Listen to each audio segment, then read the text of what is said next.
Hi, my name is Warren Meyer. I'm president of the National Forest Recreation Association, and I'm also president and owner of Recreation Resource Management, a Forest Service concessionaire for over 30 years.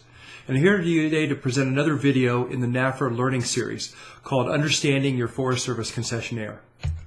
In it, we're going to have a couple objectives. Firstly, we want to introduce you to the economics of private campground concessionaires, and I'm actually going to open the books on our concession and show you what our finances look like so you can better understand what drives us. Secondly, we're going to discuss from these financials the legal and business challenges faced by concessionaires. Third, we're going to point out where our agency rules and practices substantially affect concessionaire viability. And finally, we're going to discuss a little bit about how government accounting makes evaluating concession cost savings to the government difficult. Now, hopefully, I tried really not hard not to be this guy, but there has to have been some time where you've called your concessionaire and you've told them something and you thought it was just a normal piece of news and they freaked out. Why did they freak out? Well, there's two possibilities. One, your concessionaire may actually be crazy, or two, there may be a very good reason. And I'm going to talk to you about our economics because they're sometimes surprising to new Forest Service recreation employees. And there's three important facts I want to begin with to talk about our financials. The first is over 100% of our concessionaire annual profits are made in just 8 to 12 weeks or less. The rest of the year, we lose money. Even if it's an all-year concession, we're only making money for 8-9 weeks of the year. The rest of the year, we're trying not to lose it all.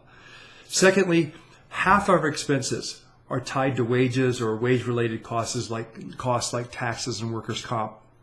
It's a huge issue when labor costs or labor regulations change. And small changes like labor regulation can create big problems for Forest Service concessionaires. And thirdly, concessionaires, really despite all the rumors in the Forest Service, we actually only make a small single-digit profit margin. I'm talking about 4, 5, 6% on average every year. And that's in a good year. In a bad year where we had a fire closure and a lot of operations had to close, we may actually be underwater. And those three facts, and we'll keep coming back to them, drive a lot of maybe why that guy was crazy over the phone. And I'm going to start with a couple sort of overviews about our revenue, and then we're going to dive into our expenses and financials. But the first thing you need to understand about our revenues is very seasonal. Now, that's not surprising to you, I guess, but the fact that our profits are very concentrated may be surprising. We may open in April or May. We may not close till October, November. But for all those months we're open, there's only 6 or 8 weeks that really matter to our profitability, and those are in July and August. We make more than 100% of our profits, as you can see here. In those 2 months, I did this from the last several months average. We made something like 130% of our annual profit in seasonal concessions just in July and August. Now, 130% is great, but that means we lose it back to 100% through the other months. And so that's the nature of the concession and a very important issue. I remember a couple of years ago when this has happened to me several times, but I remember when a district ranger came to me in Kentucky and said, "Warren, I got this great news. We have finally got that paving money that we've wanted for years and years in the campground." And we needed it. The campground roads were a mess. And he said, I don't want to lose this money. I want to strike while the iron's hot. And so we're going to spend it now. And so we're going to close the campground in July. And my face just fell because and he looked at me and said, it's just 1 month out of the year. But in that concession, we made almost all of our profits in July. And the rest of the year we were open almost as a courtesy to the public and the Forest Service. The rest of the year we lost money. So by closing in July, we flipped the whole year from being profitable to losing money. We have the same profile even in longer concessions. A lot of Forest Service folks will come to me and say, "Hey, this is a great concession because it's open all year." Really, that doesn't change much. Actually, in a lot of ways, all year concessions can be worse from an income standpoint because we still only make money in the summertime, maybe in spring break or around Easter as well. But the rest of the year we lose money. And so being open all year really just gives us more months to lose money. And so, for example, last year we have an all-year concession in Payson, and they closed in the 2 months over the summer sort of prophylactically just because they were worried about fire danger. But that closure caused us to lose more money last year than we made in the previous 5 years. We lost almost the entire permits linked to money kind of in those 2 months by being closed. And so this seasonality means that we're really sensitive to disruptions that occur over the summer months. So now we're going to open our books and we're going to look at the expenses of a concessionary so you can see where that money goes. When we get $1 of revenue, what do we spend it on? And I promise you most of it stays around in the campground. It doesn't go back to some Scrooge McDuck big money vault. But before I go into the numbers, we're going to talk about a few caveats. First, I'm just going to show you averages. We run big complicated concessions. We run campgrounds that have 12 sites literally in them and no power, no water, no phone, no sewer, no nothing. And so there's obviously going to be very big difference in the expense profile between that super primitive small site and a very large, complicated, multifaceted recreation area. So what you're going to see is sort of averages, but I think it's still useful to look at them. The second thing I want to tell you is that the cost is substantially affected by the mix of business. The profile of a store concession is obviously very different than a campground, which is very different than a day-use heavy concession. And thirdly, our costs vary a lot by state. California, for example, is way more expensive than Alabama. And so, again, this is just an average of us. We operate in about 11 states, and so this is an average of both high and low-cost states. With all that being said, here's where $1 revenue goes. And we try to be very transparent about this. We think we owe the public. We operate on public lands. The public is paying money. A lot of cases, they don't understand concessionaire. They think they're paying it to the Forest Service. So we think we have an obligation to be transparent about where that money goes. So you can usually find this right on our website. And it's a chart we update from time to time, is where does $1 of revenue that the customer pays in the Forest Service concession to us, where does it go? And we're going to go around the wheel and talk about it briefly, and then we're going to much more detail later. So we're going to do this quickly, and if you don't quite follow along or miss something, we're going to come back to it all. So the first thing out of that dollar is sales and lodging taxes, and we'll talk about this more, but we actually embed sales and lodging taxes in the camping fee. So instead of being $20 plus tax, at most places it's $20 including tax for our camping experience. And there's some reasons for that we'll talk about in a while. The second is cost of goods sold. We sell firewood, we sell ice, and so the things we buy to resell, the firewood and the ice, have a cost to them that we have to purchase that for. By far the largest block is the two green blocks on here, and those are wages and wage-related costs. Wages are about a third of our costs, and other costs balloon that up to about 40%. We have payroll taxes and workers' comp and all kinds of things like that balloon the total bill. So the biggest part of our expenses, not surprisingly as a service business, are our labor costs. The three gray areas are different things related to assets. We have to buy trucks and carts and all kinds of other assets, sometimes boats, sometimes other things, mowers, blowers, tools, and all of those things. Sometimes we borrow for it. We have interest. Sometimes all of them have depreciation. All of them have to be insured. We also have to buy insurance to protect the assets of the Forest Service, the liabilities and assets of the whole company. So that includes insurance as well. The orange is three different types of utilities costs. There's trash and septic, which is usually a very big cost.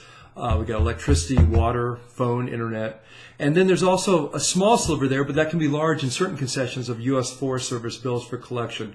There are certain cases where the Forest Service operates a water system or they operate a sewer system, and they take the costs for those operations and they say you're a third of those costs, and they bill us out for our pro rata share of those utility costs.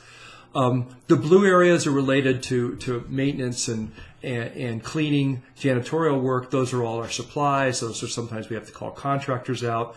We have to buy fuel. We have to fix our golf carts, all those kinds of things. So that's what's in the blue area. We also have a little bit of headquarters costs, about 5%, 5 cents of the dollar. That's the brown. Accounting, administration, headquarters. There's just basic things that legally we have to do that we can't get out of, and those expenses are shown there. And so once we do all of that, we go around that whole circle. Out of that whole dollar, there's about 18 cents left.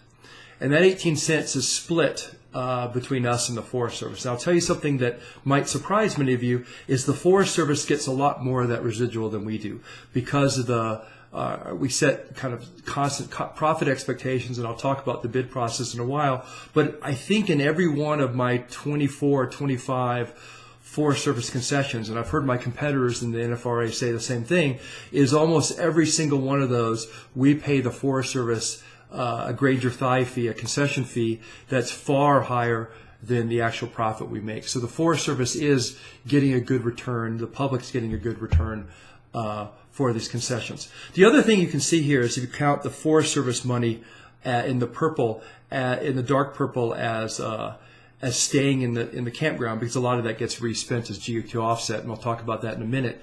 You can see that except for the profit and except for which tends, by the way, to get reinvested, we take almost all of our profit and put it back into vehicles and other investments in the campgrounds. So, but we'll leave the profit out. We'll leave the legal and accounting headquarters costs out. But you can see 90% of that dollar is spent right there in the recreation area. Our people live in the recreation area, every one of them.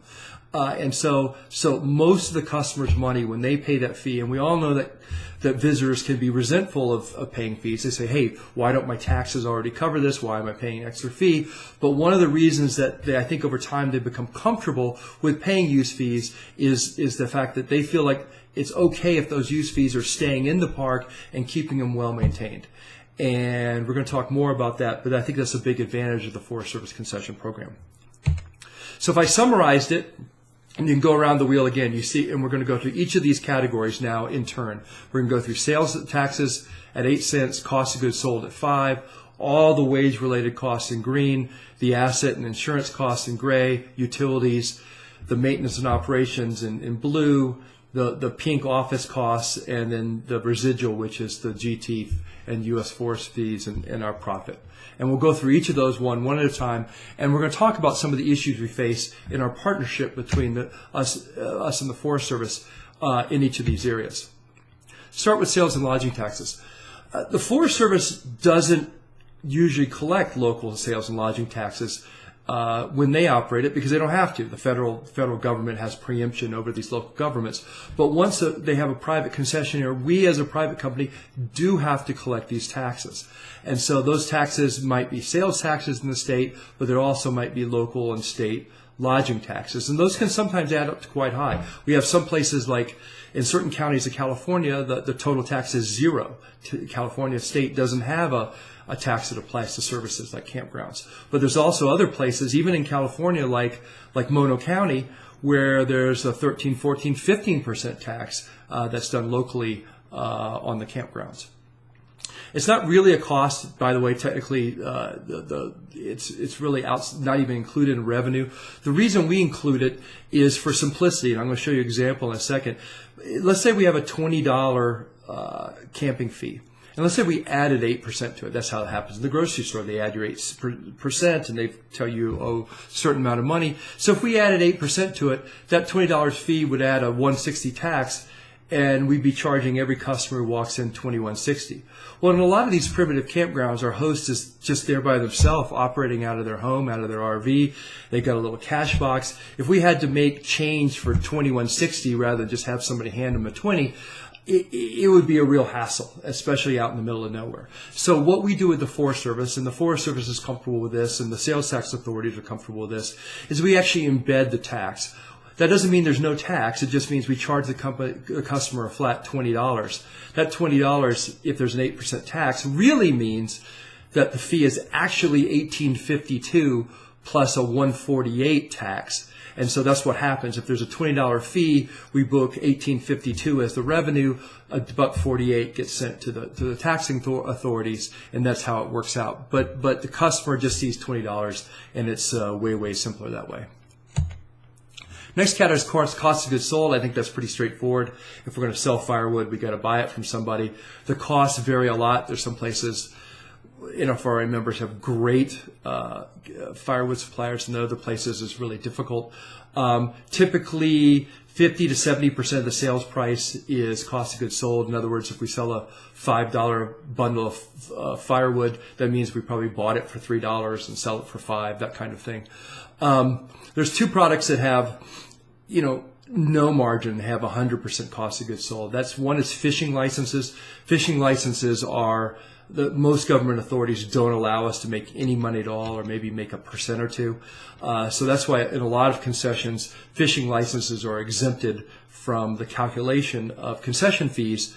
For example, in the state of California, in our California State Park concessions, they leave out fishing licenses because they know if I'm paying 15%, I probably only made 2% selling the fishing license, so I'd be taking a dead loss every time if I had to pay a 15% concession fee on my fishing license revenues. And gasoline is very close to the same way. Often gasoline has a lower concession fee, like in a marina concession, because gasoline only has pennies on the dollar of margin. They're very low margin products. Now we get to the big one, wages and wage-related costs. This, for concessionaires, if you talk about, had a pie chart of what we sit around and worry about, probably 50, 60, 70% of our time we sit around worried about wages, and not just wages, but hiring of people, the training of people, and increasingly the incredible legal compliance issues of employment with all the proliferating state laws in a bunch of different states. To start with, a couple private companies, concessionaires, have tried to argue to the government that they're sort of exempt from federal labor regulations because they operate on federal parks, or they operate with volunteers, or they operate nonprofit. The courts have thrown all that out. Whether we're nonprofit or not, whatever, we're still tied to the obligation of the Fair Labor Standards Act. The Fair Labor Standards Act basically sets minimum wages, sets maximum work weeks, and overtime requirements. The rules are slightly squirrely on public lands in the national forest, but all those elements of minimum wages and overtime rules and such are still there. They're just slightly different. The one thing that doesn't tend to apply to concessions is the Service Contract Act. We've been through a lot of iterations with the Forest Service, and the NFRA has worked closely with senior leadership in the Forest Service for almost 20 years now, trying to understand whether or not the Service Contract Act applies. And really, we've come to a conclusion, and about 15 years ago, the Forest Service had a settlement with the Department of Labor where we're mostly exempt from the Service Contract Act as long as permits are careful in their construction to adhere to a couple rules. And the most important rule is that when prospectuses are put together for concessions, or for rebid concessions, they cannot have no fee areas. If we're asked to manage an area that we're not allowed to collect a fee, so it's really not a concession, it's considered that we're doing that for the government rather than working for the public. When we collect a fee from the public, we're serving the public, working for them directly, and it's the sense that the Service Contract Act doesn't apply.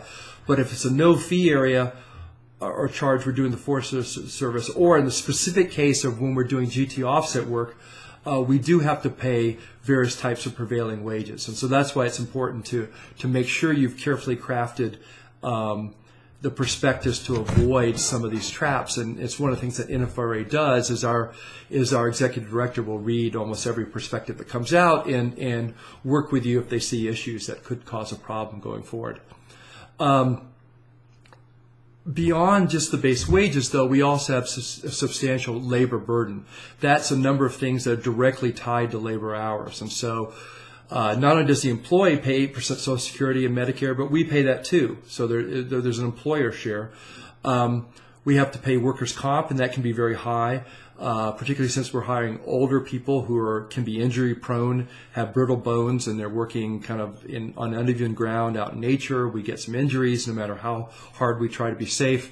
And then we have unemployment insurance, which those in California we pay 6-7% because the state of California is happy to pay unemployment benefits to seasonal workers over the winter. And so when our workers leave for the summer and they go home for the winter and take the winter off, they have to collect unemployment, and that just increases our taxes. So a lot of concessionaires have very high unemployment taxes. But you can see all that adds up to, for every dollar we pay in wages, we might pay another 25 or 30 cents in these other ancillary things.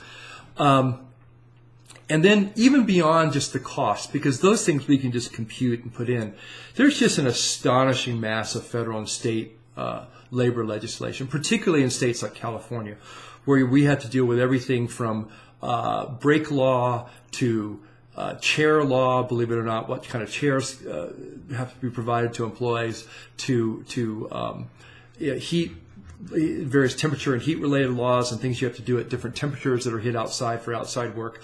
All those kinds of things are constantly changing. The state of California passes literally 1,000 new laws every year. So do other states. And so we spend a lot of our time making sure we're in compliance with that massive law. And, all that builds up time and expense as well. One thing I think is important for the Forest Service to understand, because this has come up with, at least between myself and the Forest Service, is the Forest Service. I remember one district ranger came to me and said, "Hey, we're kind of disappointed. You have one host out at this campground. They do a really good job, but on Tuesday and Wednesday they take the day off. They just leave the campground. We'd really prefer it if they took their day off and stayed in the campground so they could help if something happened or if customers asked them for something." And frankly, by labor law, we simply cannot do that. If a employee is not on the clock, they have to be able to leave the campground. Now, most of our employees enjoy staying. They love campgrounds. That's why they do this work. They like campers. And so almost all of them stay a lot of the time. But they have to be allowed to leave, because if they don't, the government will declare them to be on-call employees, and they'll actually force us to pay them for 24 hours a day. Every waking and sleeping hour of the day would be forced to pay them a wage if they did get declared on call, and that's just untenable. I mean, we would have to charge customers $50 a night to camp. It's just not possible to do that. So as a result, our employees, when they're off, they leave the campground, and it's important the Forest Service sort of understands, has expectations on that. One of the things that's happened over the last 4 or 5 years that's been the most disappointing to me is almost all the NFRA campground concessionaires have had to go to really all of our permit administrators, almost in every state, and seek out a series of fee increases that we don't want, the Forest Service doesn't want, our visitors certainly don't want, but have been required by a wave of minimum wage increases over the last 4 or 5 years. A lot of this has come from the what's called the Fight for 15 movement. Lots of folks around the country are trying to get $15 minimum wages. The federal minimum wage is still at $7.25, and so as states march from as low as $7.25 and sometimes all the way up to $15, that's a more than a doubling of wages. And with wages being such an enormous part, as much as 50% of our costs, that can really slam us, frankly. So if you think about it, think about California. California's wages went up almost double from $7.50. They're going up to $15 over a 6 to 7 year period. So let's say 40% of our total costs are wages. That means our total costs, if wages double and they're 40% our costs, that means our total costs go up by about 20%. It's very hard for us to absorb, almost impossible for us to absorb a 20% expense increase without some kind of change in the fees. You look over here, this is a typical concession profitability. We've just indexed it to 100. The revenues are 100 there. You can see expenses are about 95, so we're making our 5% profit.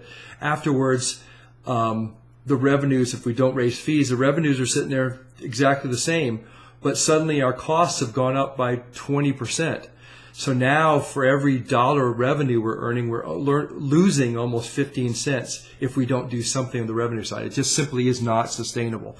And so we've been forced, really disappointingly to me, because I hate doing it, we've been forced to raise fees. I mean, it's particularly frustrating because we've raised fees and we concessionaires don't get a dollar of benefit from it ourselves, though our employees do and they enjoy it. So let's give an example. And so what you might expect, because I think this is going to hit, is currently hitting every part of the country. And if it hasn't come to you yet, it just means it's waiting out there in the future. This is a chart. There's 3 lines.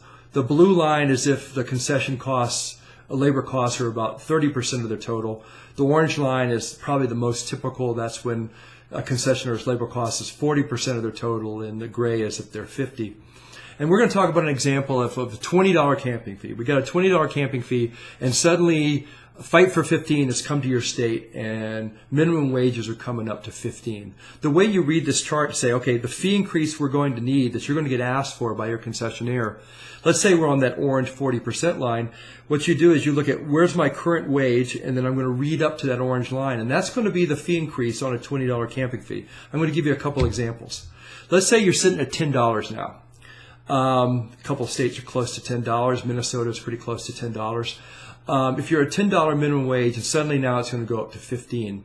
What this chart tells you is that for that middle concessionaire that has about 40% labor costs, that's going to be a $4 fee increase the concessionaire is coming to you to. Not to get more profit, not to make a single dollar more money, but just to break even with that minimum wage increase.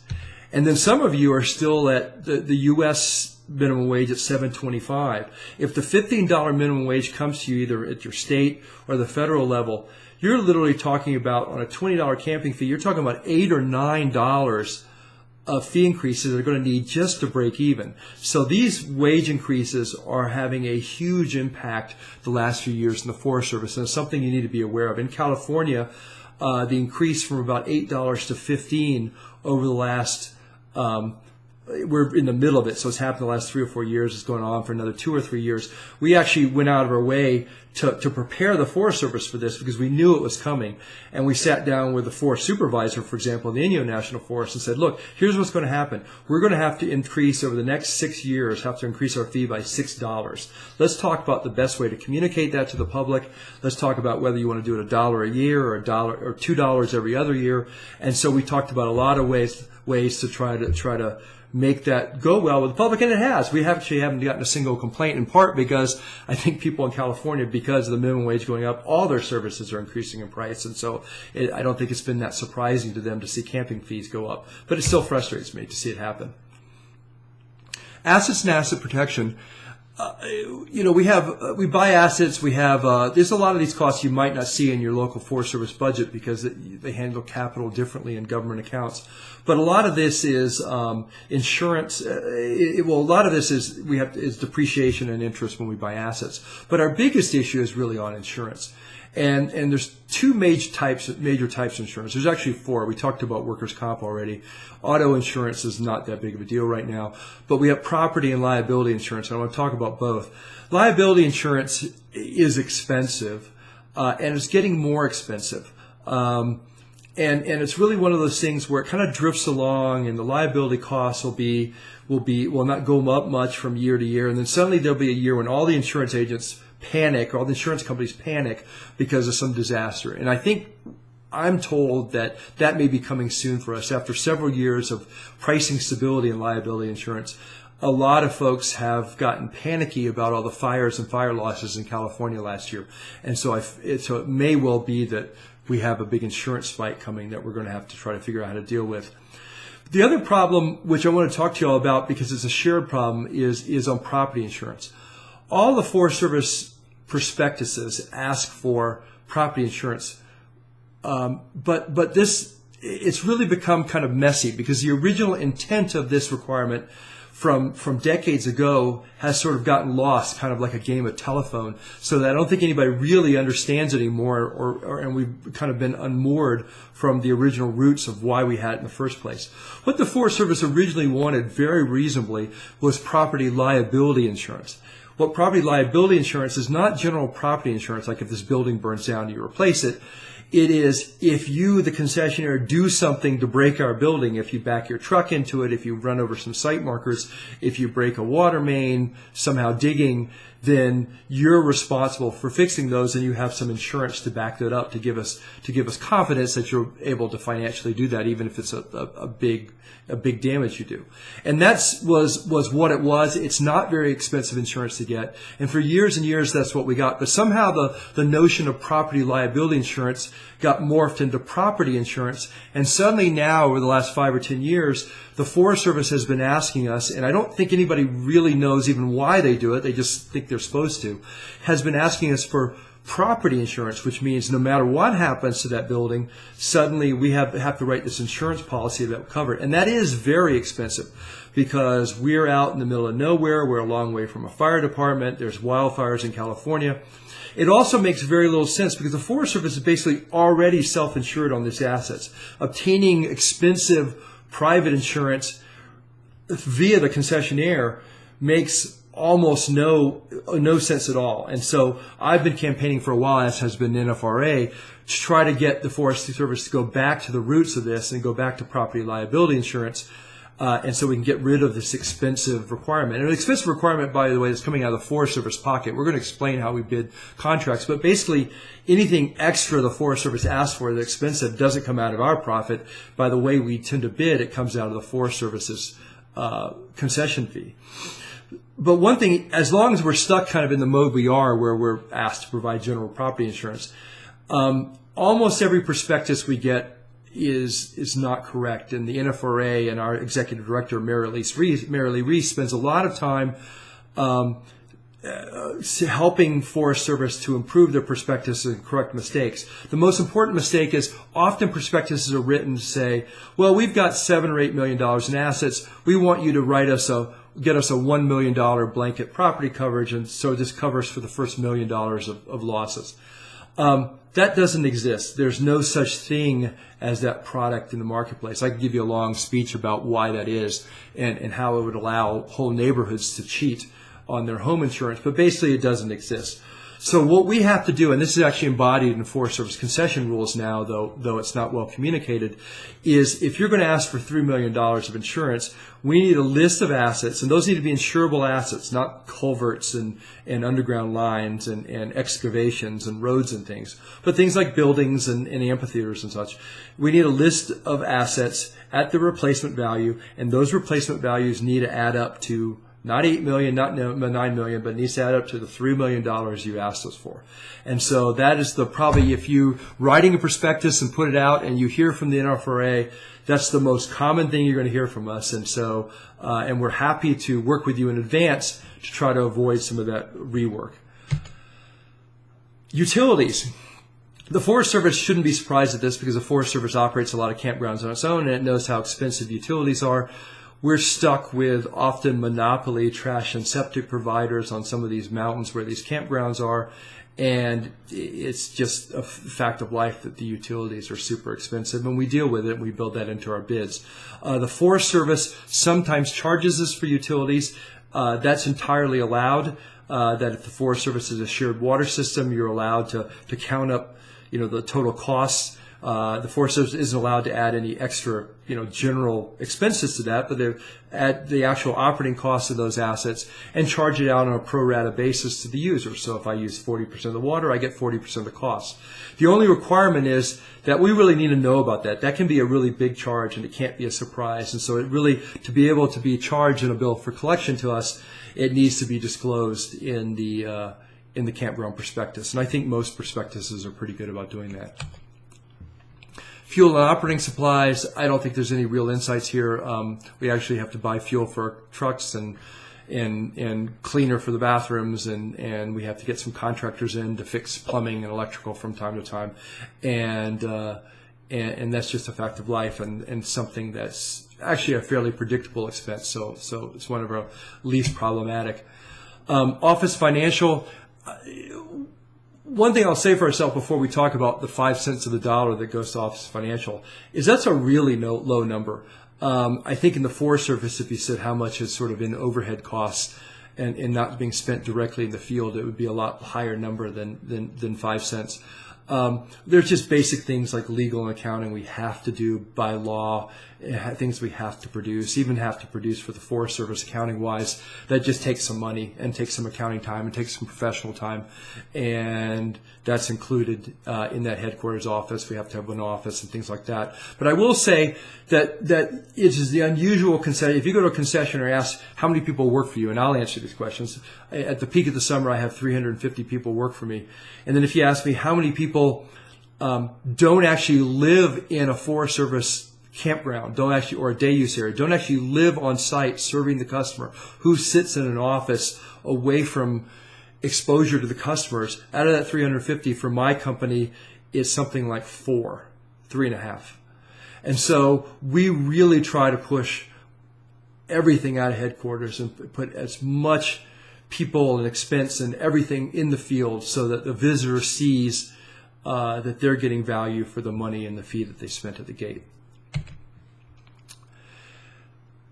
So now we're left, as I said before, we're left with 18 or 19 cents. That's out of that dollar. And where does that go?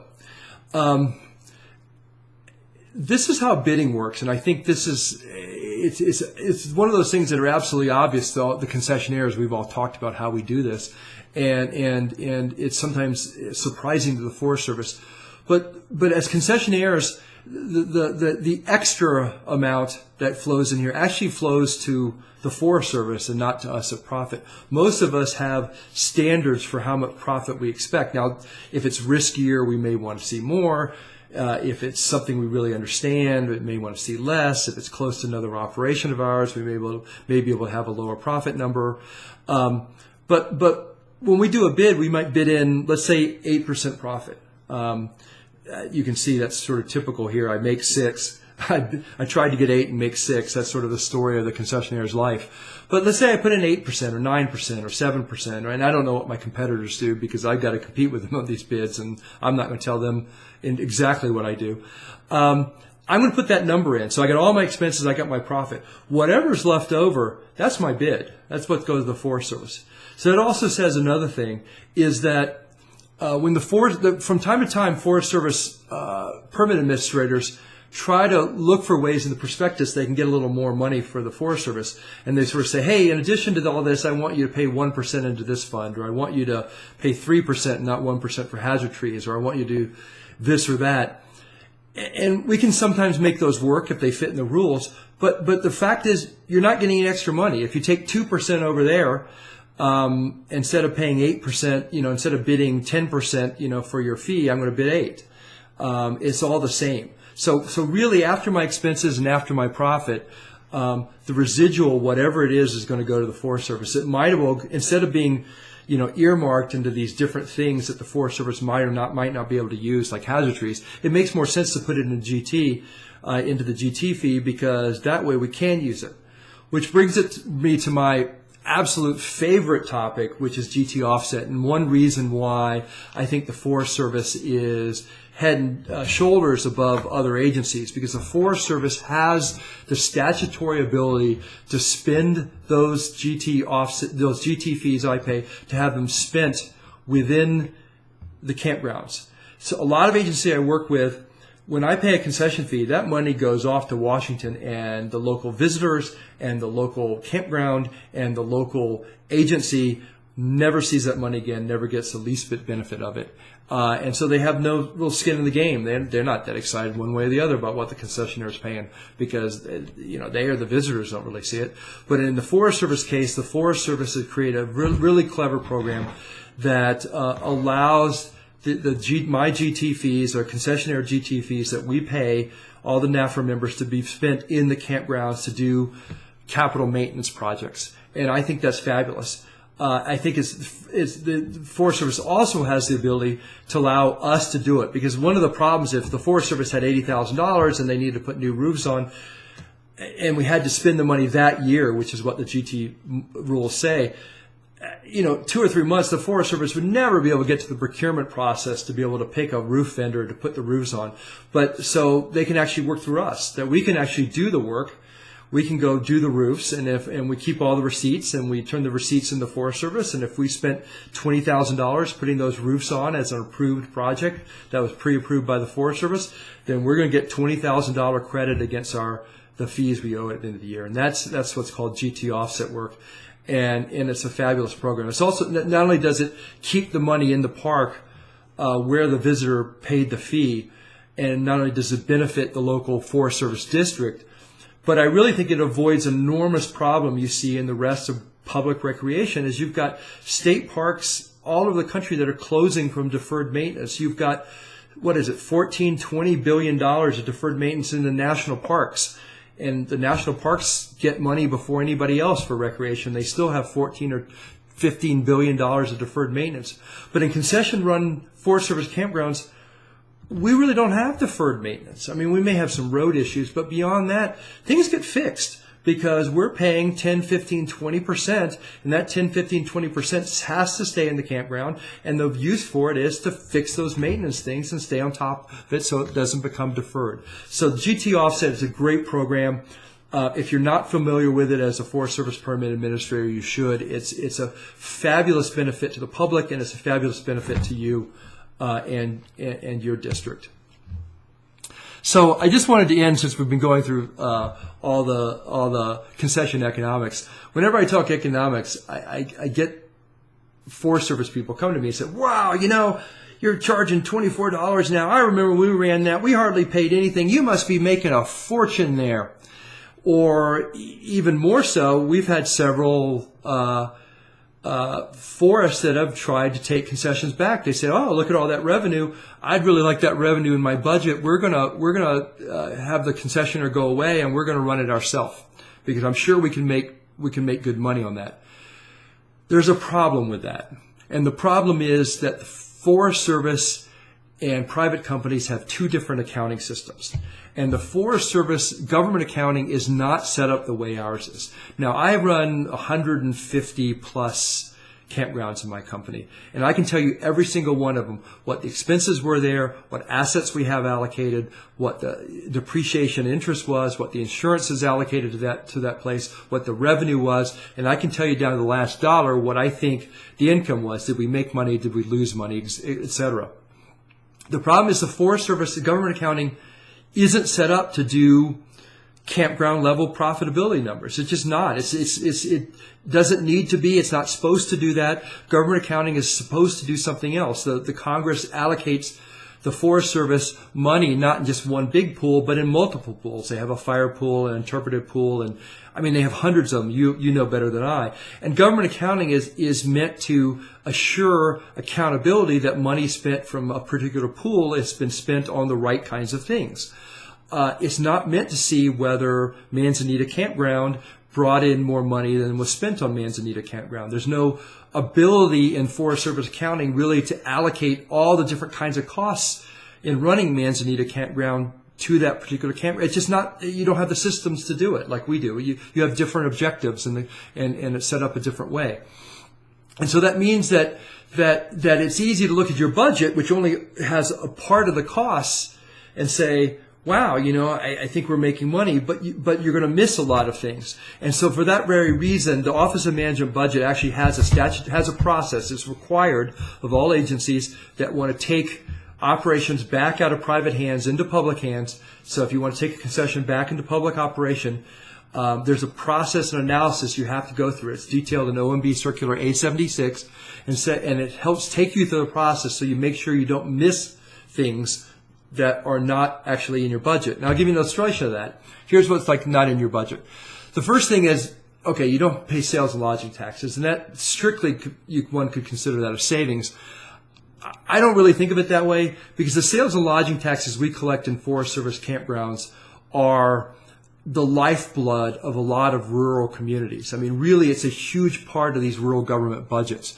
And so for the Forest Service to come take over these campgrounds and then cut off that money collection to local communities is a real problem. Beyond that, a lot of the things you do in wage-related costs, a lot of your burden, a lot of your retirement expenses, a lot of your workers' comp is handled completely differently on different budgets and isn't completely assigned to you locally, so you can see all those costs. A lot of your assets sit in different capital costs, and so there's not an allocation of capital costs, or the government has borrowing costs that went into borrowing your trucks, but you certainly don't see an interest charge on different campgrounds for the trucks you're using in those campgrounds. You have a lot of overhead and office and legal fees that don't show up in your local budgets because they're done at different parts of the forest for accounting and legal and all kinds of things like that, IT. And so if I took all those out of my budget too, my sort of 95 cents of costs would be 68 cents. So I could imagine myself to be way more profitable too. But in both cases, both in the Forest Service and myself doing this, we'd both be effectively ignoring a bunch of important costs. I'm going to make one pitch because I am speaking for the NFRA, which is the organization of Forest Service concessionaires. I'm going to make one pitch for Forest Service concessionaires now that we're talking about this sort of take-back issue about whether or not a campground should be in the concession program or run within the Forest Service. Even beyond the cost issues, we in the concessionaires are able to bring a lot of focus to campground management. Really, for example, my company, we run 150 campgrounds. Other people in NAFRA actually run more than that, and it's all we do. is run these campgrounds. And so I have, in our company, other companies in NAFRA have extensive processes. We have whole notebooks of processes. We have weeks of training.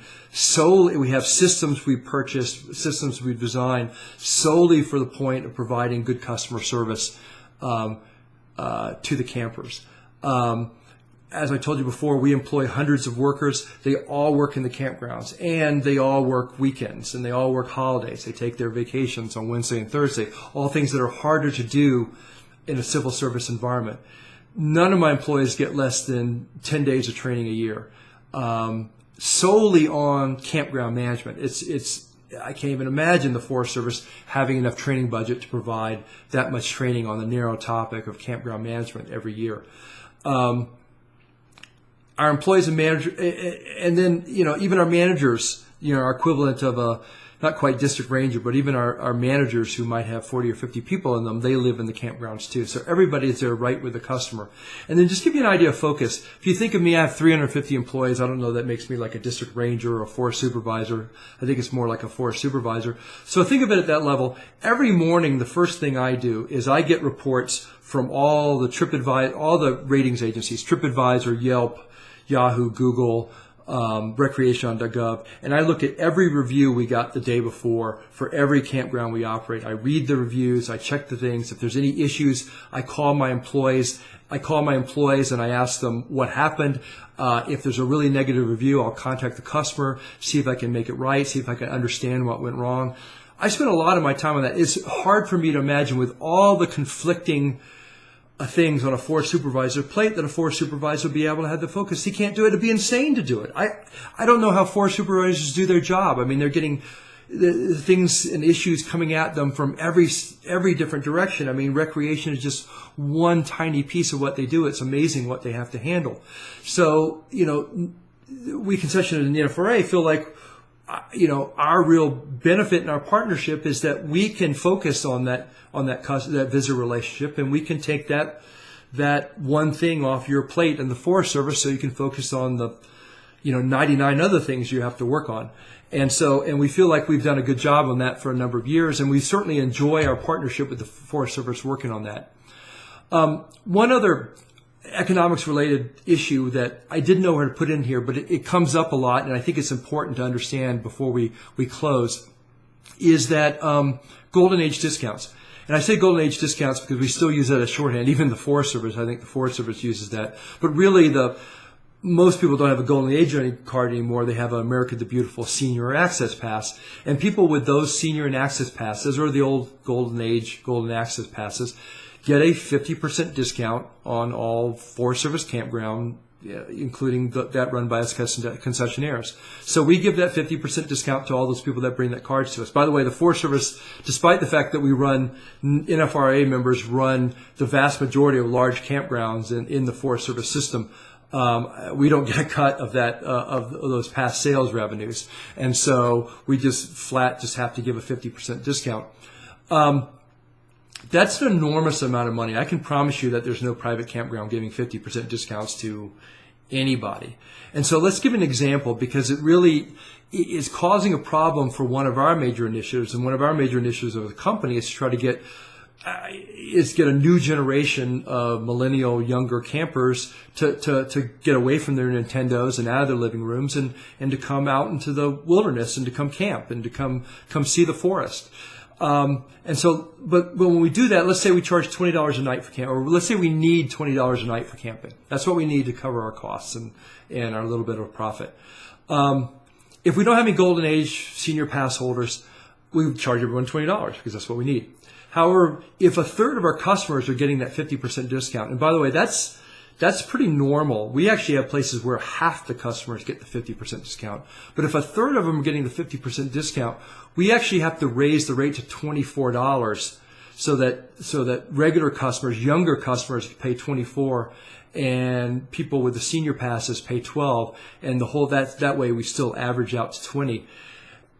That means that younger customers are paying $4 extra and more every year, because that percentage of senior passes keeps going up. Are paying $4 extra a night. They're paying 20% extra a night to subsidize seniors who may need it. They may, be on a fixed income, or they may have $1 million bus. And so it's a problem for us, and it's getting more and more difficult. To handle. The other place there, Golden Age comes a little. It may come up in our relationship with the Forest Service is when we're talking about fee increases. Let's say we increased our fees to $24. Let's say in that example, we've got a third, $24. So 2/3 of our customers get $24 fee, and a third of them with the passes get $12. And somebody might go and look at the private campgrounds and say, well, the private campgrounds around here are only charging $22 a night for a primitive site. I think we're getting a little expensive. But the problem is that private campground isn't providing anybody, $12 a night camping.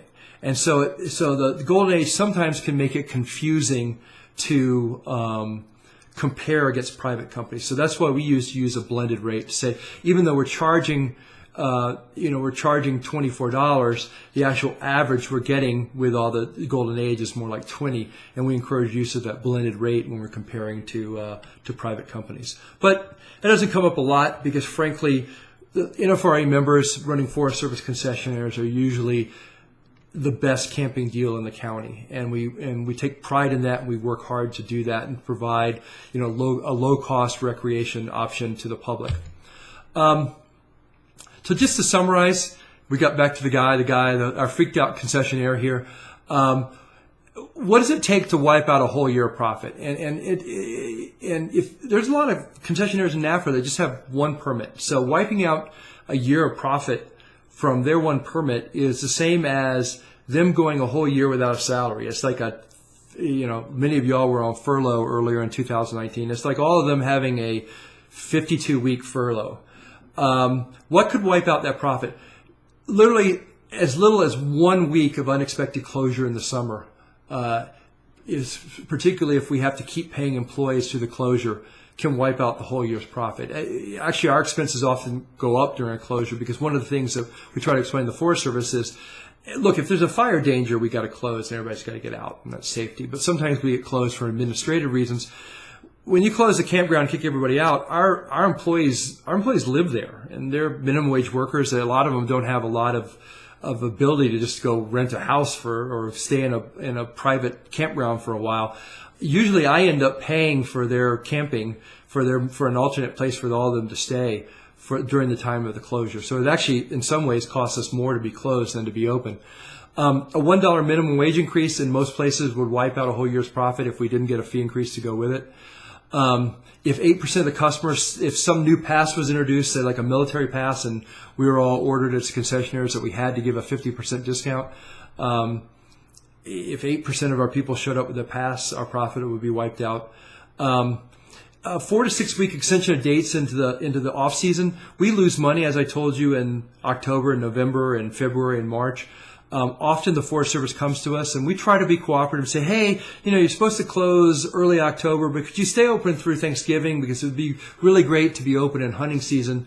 And we'll try that from time to time, but almost always we lose our shirts, because those months where we have to pay extra insurance and pay our employees for that, no matter what folks think, we almost never have the visitation to cover that. And so extending the seasons will usually result in a large loss.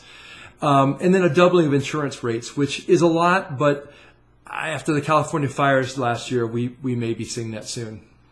So I don't want to end just on, what worries us, or the guy freaking out on the phone, or profits and losses and all those kinds of things. I think all that's important for you to understand about our business and what worries us. But in many ways, we're like you. We make our money in the forest, just like you. Sometimes we get a little nervous because that money's not guaranteed, and if something goes wrong, or if there's a fire, we end up on a equivalent of a 52-week furlough, trying to figure out how to support our family and our mortgages without anything coming in for the business for a while. But at the end of the day, past all these numbers and everything else between us and our partnership, all of us in NAFRA do this because we love the great outdoors and we love the forest. We love operating the forest. I know we sit around and drink beers together from time to time when we have meetings, and we always agree that there's a lot of ways we could go out and make money with a lot fewer headaches and a lot less work than it takes us to keep these campgrounds running during the busy summer period and keep them staffed and deal with all these kinds of issues. But we do it because we love the outdoors. We love keeping recreation options open to the public. We like our partnership with the Forest Service. I've personally worked with the Forest Service for 15 years, and many people in NAFRA have worked for 30 or 40. We have NAFRA businesses, resorts that are in their second or third generation that have worked with the Forest Service for 60 or 70 years. And so for many of us, these are family businesses that have been in partnership with the Forest Service for multiple generations. So we do this because we love it. And we have put this video together to help you understand us, because just you have your things that you need to get done, and we have our things, and we want you to understand better in the spirit of a better partnership. I hope you enjoyed this video. If you have any questions, you're free to email me. My email is up on the screen, warren@camprrm.com. You can also email Marilee Reese. Her email is up there too. She's Executive Director of the NFRA. She's been a permanent administrator in the Forest Service. She's been our Executive Director for quite some time, so she knows all the ins and outs of everything. And it may even be that if you need a contact in the Forest Service, we might be able to get it for you easier than you can get through internal channels. So we're always happy to help. And if you've enjoyed this video, we encourage you to check out the rest of the NFRA learning series on our YouTube channel and on our website, nfra.org. Thanks a lot, and hope we have a great season out there. Take care.